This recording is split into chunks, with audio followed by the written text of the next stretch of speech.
Today we have part 4 of the story with the headline, War's Bravest Deeds, Recollections of Episodes of Heroism by Land and Sea.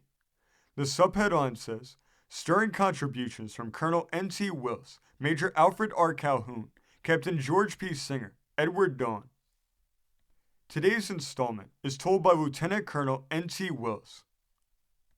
It says, only those who are entirely familiar with the detailed history of the whole war are aware of the fact that the tide of battle swept west till it dashed its red spray on the foothills of the Rocky Mountains. In the summer of 1862, the Confederate General Sibley, with some 10,000 men, invaded New Mexico from Texas. The 2nd California and the 2nd New Mexico Cavalry, of the latter regiment, the famous frontiersman Kit Carson was the colonel, with a few hundred regulars, were our main reliance to hold the invasion in check till the Colorado troops could come to our assistance. The lieutenant colonel of Carson's regiment was a Hollander named Pfeiffer, and he was certainly one of the most kindly-hearted as well as the most gallant man I ever met. Enamored of frontier life, Pfeiffer, the son of a wealthy father, sailed from Holland and came to the far west soon after leaving college, and at this time he had been Kit Carson's constant companion for more than 25 years. About a week before the Battle of Val Verde, I was then a captain. I was ordered to report with my troop to Lieutenant Colonel Pfeiffer for scouting duty in the direction of the enemy.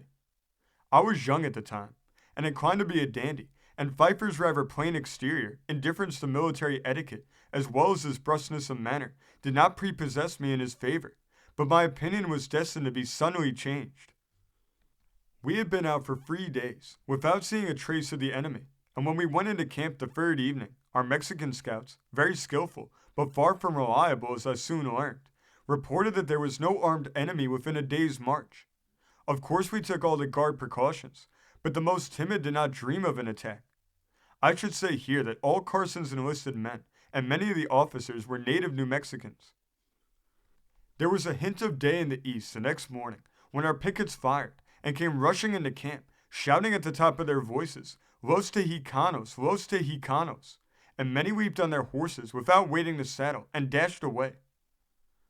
Fortunately, our camp was surrounded by masses of volcanic rock that made an excellent natural defense, and hurrying behind these, we opened such a fire on the Texans as arrested the onset and forced them to fall back to the protection of similar rocks about 300 yards away. Our camp had been in the intervening space.